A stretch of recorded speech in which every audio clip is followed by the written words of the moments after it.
Quick question. Do we have too many meetings? Yes, we do. There's a lot to do, and I'm still doing the meetings. I have probably 3 to 4 meetings a day, but I have to say 3 out of those 4 meetings, I'm just happy that it's done. Are they a time waster for you? Always. Some meetings can be really packed into an email, right? I have quite a few, but it's my way to connect with my clients and connect with other people because I'm an entrepreneur, so I actually enjoy it. No, because I'm the boss of my department. I'm not calling it off. The boss calls the meetings. Well, there you have it. In survey after survey, workers say there are too many meetings, and that many of those meetings are unproductive, even counterproductive. With the rise of remote work, we are attending more meetings than ever.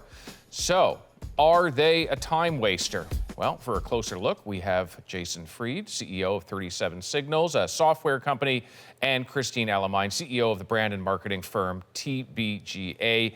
Good evening to both of you. Jason, we will start with you. Are meetings a waste of time? Most of the time, yeah, I think so. I think a lot of the things that happen in meetings can happen in other ways. Information can be disseminated in other ways. One of the big problems with meetings is that they tend to take more than they give, and I think that's why most people think they're a waste of time. Now, Christine, you have the counterpoint to this. Yeah, so I always think of meetings as a forum for us to communicate and solicit input from each other. And, with collaboration comes better outcomes. Of course, if it's just a one-way communication, just put it off to an email, save everybody the time. Our producer in Vancouver asked people to describe an unproductive meeting. Here's how one person described it. Routine, weekly, project review things for big organizations. Every Wednesday, we would have a long 3-hour meeting, of which I was only involved in 10% of it. That was a tremendous waste of time. I then took a month off to go traveling around Southeast Asia. And I set my alarm for the time of that meeting and made sure I was sitting down having a few beers somewhere to think about how lucky I am not to be stuck in that room. So stuck in a room, tremendous waste of time, not exactly a ringing endorsement of meetings. Christine, what is it that would make a meeting bad?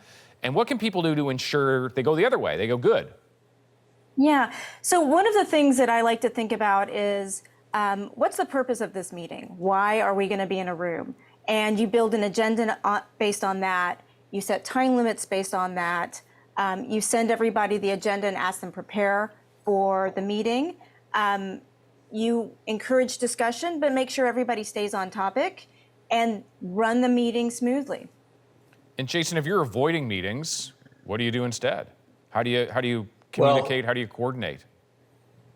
Yeah, I think long form writing, so more asynchronous style communication. Some people use email, we use Basecamp. You can use whatever you need to use, but you publish stuff and you let people read that and absorb that and respond to that on their own time. This idea that everything has to be real time, that we need to pull people off their work all at the same time, gather together in a room to talk about things that we could read and respond to instead and think through. I think that the key is in a meeting, you're asked to respond versus to consider and reply later. So I'm a big fan of the asynchronous method of communication over the real-time communication. But like in every case, are there ever instances where you think that face-to-face or screen-to-screen is worthwhile?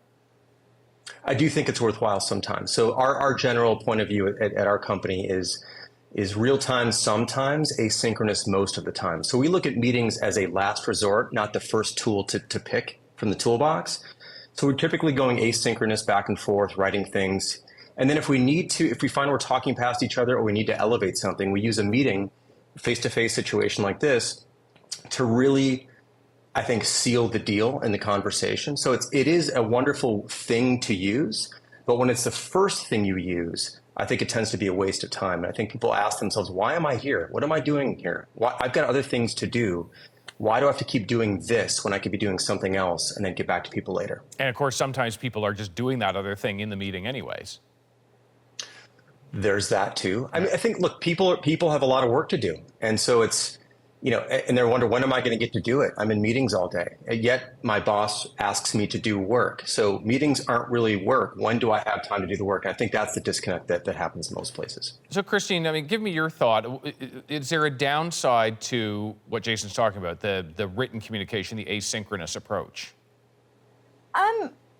Listen, I think when there's a one-way communication, when you're talking about very tactical plans, one-way communication, asynchronous communication works very well.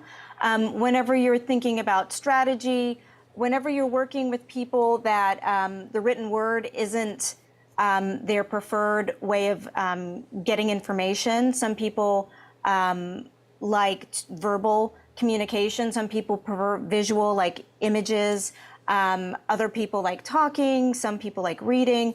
So, you kind of have to mix it up depending on who you're working with and what the task at hand is. So let me go in a different direction with you, Christine. When do things get unwieldy? Like, how many people in a meeting gets just too bonkers? I like to keep it up to 6. It's to the point where the conversation is productive. And once you get up to 6, maybe 7, then think about, if you have an hour, how much time can each person really contribute? And it depends on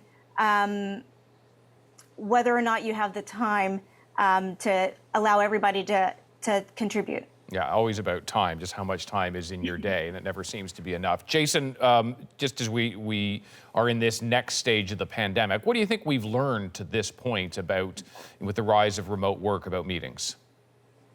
Well, 2 things. I'm just going to respond to one thing real quick, which is that if you have 7 people in a meeting for an hour, it's not a 1-hour meeting. It's a 7-hour meeting. That's 7 hours of company time spent on this thing. So I think that's one way to think about this, which is it worth 7 hours? Not is it worth 1? Getting back to your most recent question, I think one of the problems with the pandemic is that a lot of meetings went to video, of course, which is like the only option a lot of us had. But I think many meetings are better off just audio only. I think video, it's hard to be on camera. It's hard to have that green light staring at you and talking, pointing your face at this thing and this dot on the screen to talk. It's awkward. People are seeing their bedrooms behind them. The whole thing is weird. And I think that people would be better off on the phone or some audio version instead of defaulting to the video screen. So I think that's what I'd recommend. If you're going to have more meetings during the day, try to make them audio instead. And people can actually, some people prefer to Christine's point, some people prefer to walk and talk. Some people prefer to do other things at the same time while they're waiting to talk. So the problem with video is you're kind of stuck sitting here staring straight ahead and worrying about what's behind you. All right. Well, Jason, Christine, thanks to both of you for meeting with us. Thank you. It's been fun. Thank you.